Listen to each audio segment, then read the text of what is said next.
Pour l'exercice 74, en utilisant la formule du binôme de Newton, développer les expressions suivantes. On commence par nous rappeler ici la formule du binôme de Newton qui nous dit que a plus b à la puissance n est égal à la somme des k qui varie de 0 à n de k parmi n a puissance k, b puissance n moins k. Donc, si on veut appliquer cette formule à 2 plus i puissance 4 de la question A, on comprend que il faut remplacer le a par 2. Donc, tous les a dans la formule sont remplacés par 2 et que le b doit être remplacé par i. Donc, tous les b dans la formule sont remplacés par i. Et ensuite, ici, comme on a puissance 4, on comprend que tous les n ici doivent être remplacés par 4. Et une fois qu'on est là, il faut maintenant bien comprendre quand on dit la somme pour k qui varie de 0 à 4. Cela veut dire qu'on prend ce terme ici et on doit faire la somme de plusieurs de ces termes. Donc, on aura un premier terme qui ressemble à celui-là, plus un deuxième terme qui ressemble à celui-là, plus un troisième, etc.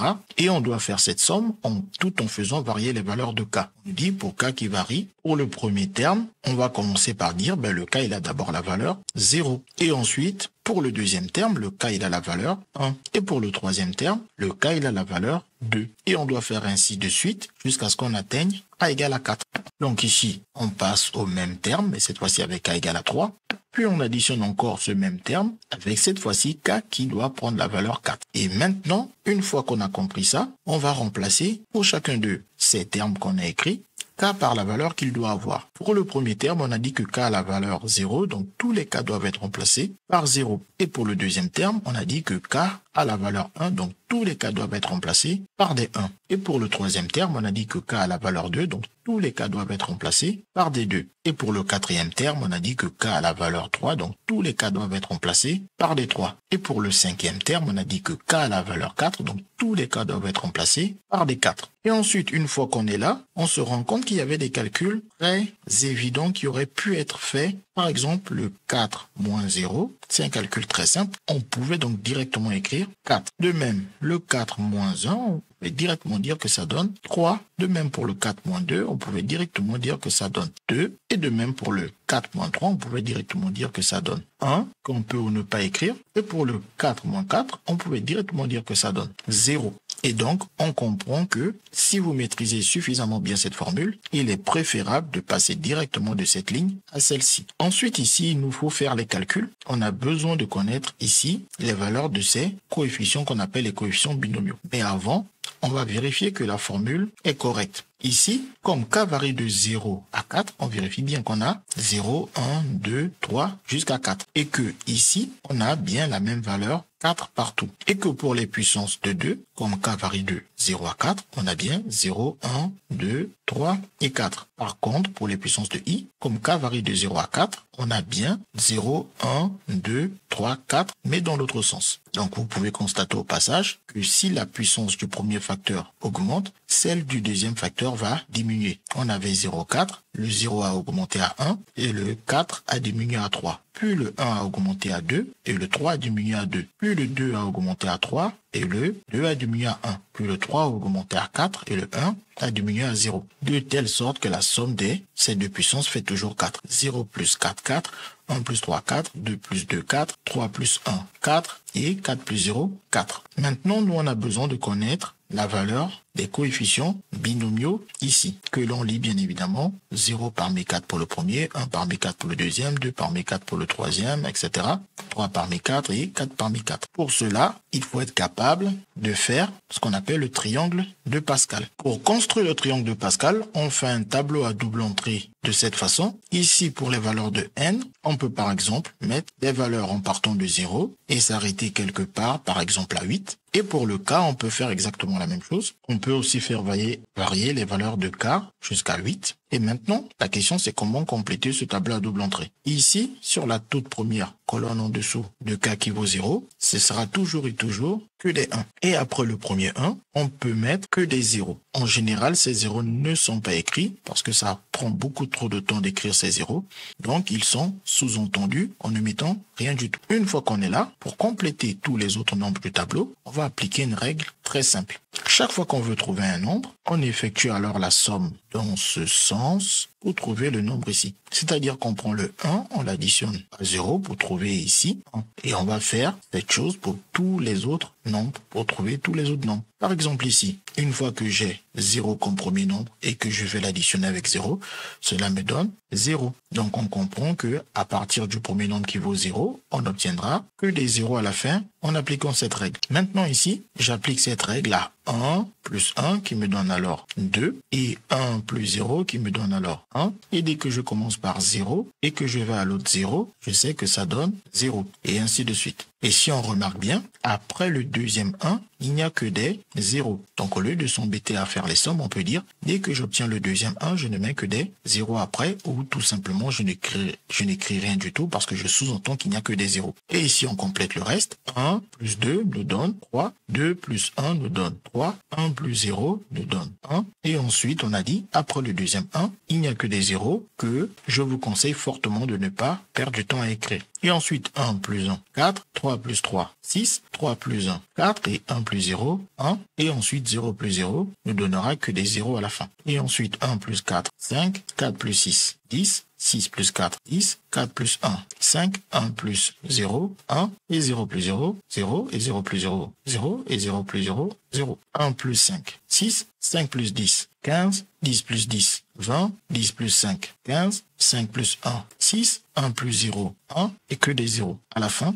Et on continue, 1 plus 7, 1 plus 6, 7, 6 plus 15, 21, 15 plus 30, 15 plus 20, 35, 20 plus 15, 35, 15 plus 6, 21, 6 plus 1, 7, et 1 plus 0, 1, et 0 plus 0, 0. Une dernière ligne pour la route, 1 plus 7, 8, 7 plus 21, 28, 21 plus 35, 56, 35 plus 35, 70, 35 plus 21, 56, 21 plus 7, 28, 7 plus 1, 8, et 1 plus 0, 1. Bien évidemment, on peut continuer le tableau pour d'autres valeurs, etc.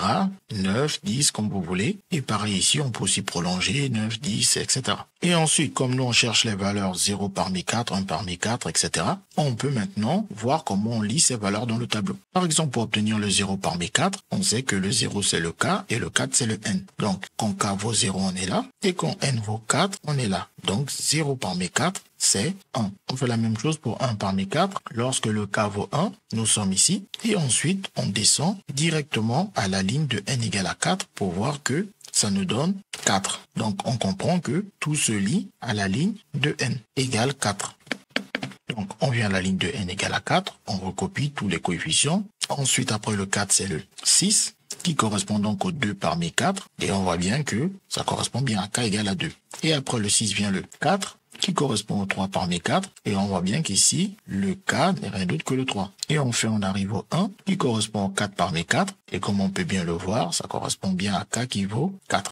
Une fois qu'on a ces coefficients, on n'a plus qu'à les remplacer dans notre formule. Donc, si on réécrit notre formule ici, on comprend que ici, le 0 parmi 4, on le remplace par un 1. Et ici, le 1 parmi 4, on le remplace par 4. Et le 2 parmi 4, on le remplace par 6. Et le 3 parmi 4, on le remplace par le 4 ici. Et ensuite, le 4 parmi 4, on le remplace par 1. Il ne nous reste plus qu'ensuite à faire maintenant les calculs pour i. Donc, on a les puissances de i de 0 à 4. Il nous faut être capable de les calculer. Le i puissance 0, c'est le plus simple. Ça vaut 1, car n'importe quel nombre non nul à la puissance 0, c'est 1.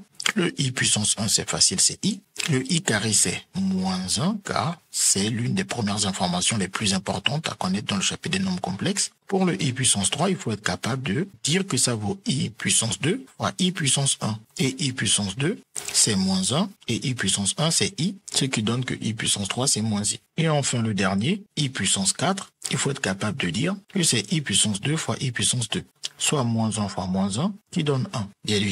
Bien évidemment, tous ces calculs se font de tête, ce qui veut dire que toutes ces étapes se font assez rapidement. Juste pour la route, on peut par exemple rajouter que si on nous avait demandé i puissance 5, on aurait pu dire que c'est i puissance 4 fois i puissance 1. Et comme on a déjà calculé i puissance 4, pas besoin de refaire tous les détails des calculs, on peut utiliser le résultat précédent et dire que le i puissance 4, on a déjà vu que c'est 1 et i puissance 1, c'est i, ce qui permet de dire que i puissance 5 n'est rien d'autre que i. Après, bien évidemment, il y a d'autres possibilités. Par exemple, pour le i puissance 4, on pouvait dire que c'est i puissance 2, soit moins 1 puissance 2, qui donne 1. Et donc, une fois qu'on est là, on n'a plus qu'à remplacer les i puissance par les valeurs. Donc, i puissance 4, on le remplace par par 1 et I puissance 3, on le remplace par moins I et le I puissance 2, on le remplace par moins 1 et le I, on le remplace tout simplement par I lui-même en enlevant tout simplement la puissance 1 et le I puissance 0, on le remplace par 1.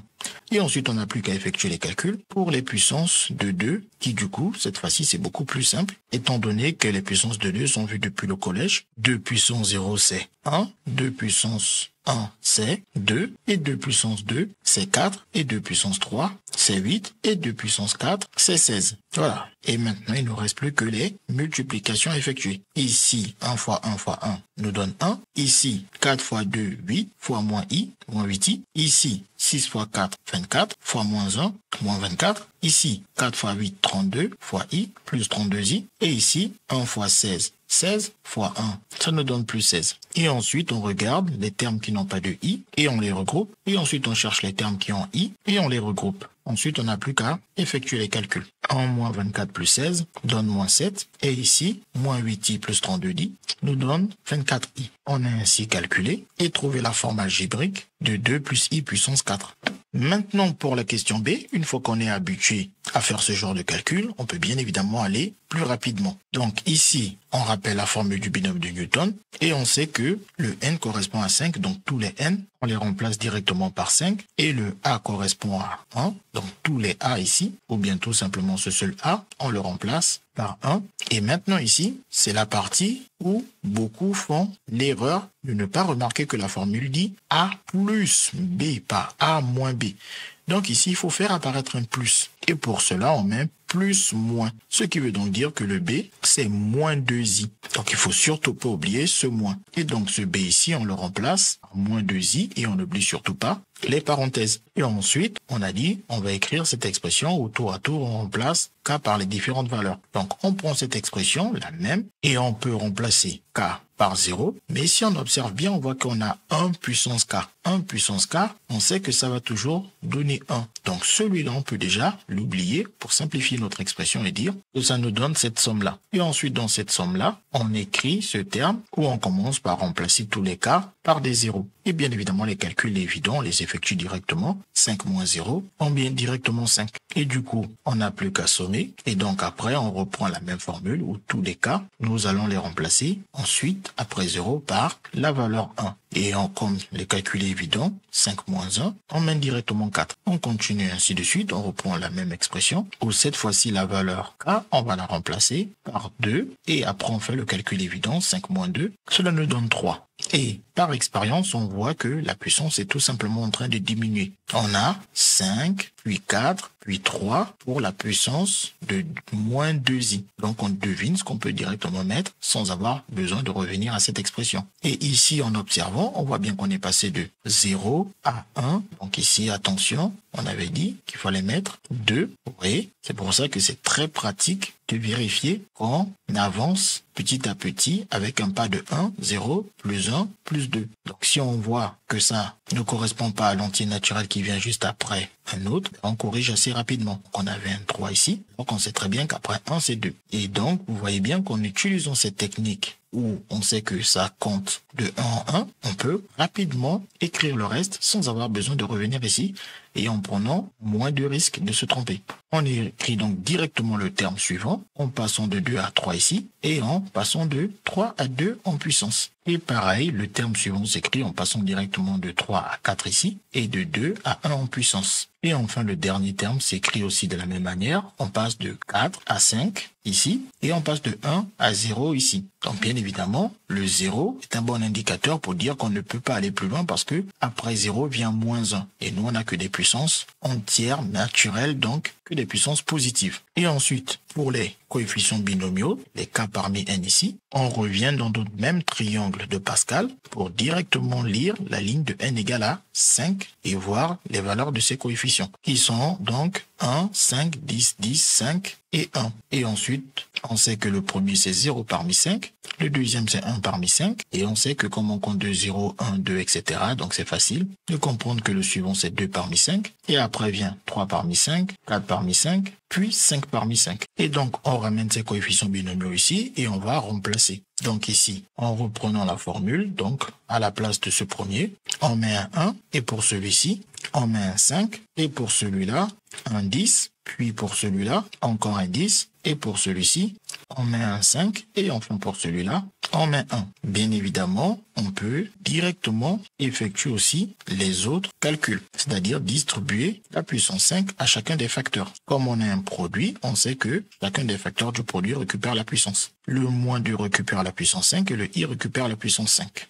Mais moins 2 puissance 5, on sait le calculer à l'aide d'une calculatrice ou de tête. On sait que moins 2 puissance 5, cela nous donne moins 32. Et les puissances de i, on les avait déjà calculées. Le i puissance 5, on avait déjà dit que c'est i. Et on continue, on fait la même chose ici. On sait que chacun des facteurs récupère la puissance 4. Le moins 2 récupère la puissance 4, le i aussi la puissance 4. Et maintenant, pour calculer moins 2 à la puissance 4, c'est super simple. On sait que ça donne 16. Et pour le i puissance 4, on a déjà dit que c'est 1. Et on continue ainsi de suite. Pareil, chaque facteur ici récupère la puissance 3. Et moins 2 puissance 3, c'est moins 8. Et le i puissance 3, on l'a déjà dit, c'est moins i. Et pareil ici, le moins 2 et le i récupèrent la puissance 2. Et on sait que moins 2 puissance 2, c'est 4. Et que le i puissance 2, c'est moins 1. Et puissance 1, on ne s'embête pas, on peut tout simplement l'effacer. Et puissance 0, on sait que tout nombre non nul à la puissance 0, c'est tout simplement 1.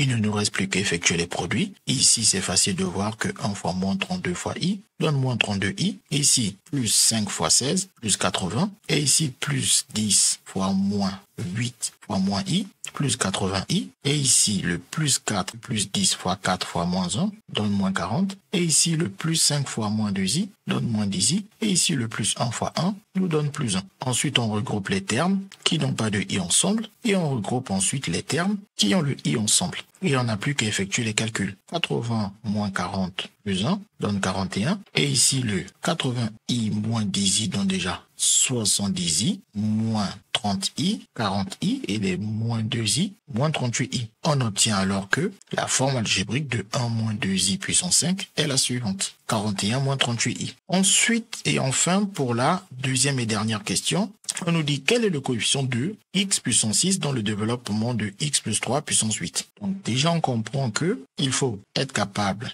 d'écrire la formule du binôme de Newton pour x plus 3 puissance 8. C'est facile de voir que le n, il faut le remplacer par des 8 et que le a, il faut le remplacer par x et que le b, il faut le remplacer par 3. Donc, une fois qu'on est là, on a appliqué la formule du binôme de Newton. Sauf que on n'a pas besoin de continuer les calculs plus loin. Tout ce qu'on nous demande ici, c'est tout simplement le coefficient de x puissance 6. Donc, c'est-à-dire lorsque k va prendre la valeur 6. Donc, pour trouver ce coefficient, c'est simple. On écrit juste le terme qui correspond à la puissance 6. C'est-à-dire qu'on reprend le terme général de la somme.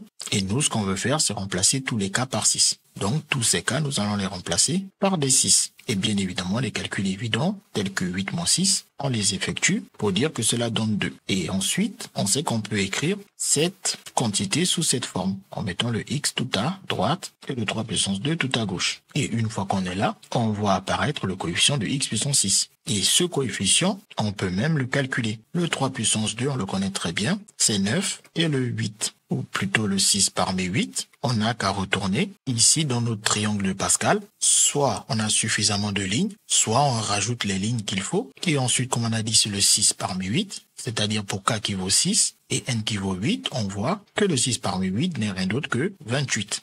On revient ensuite dans notre calcul, on n'a plus qu'à remplacer ce 6 parmi 8 par sa valeur 28. Et donc, on effectue ensuite le calcul. 9 fois 28 qui nous donne 252. Et ensuite, on répond à la question posée. Le coefficient de x puissance 6, donc x plus 3 à la puissance 8, est 252. CQFD, ce qu'il fallait découvrir.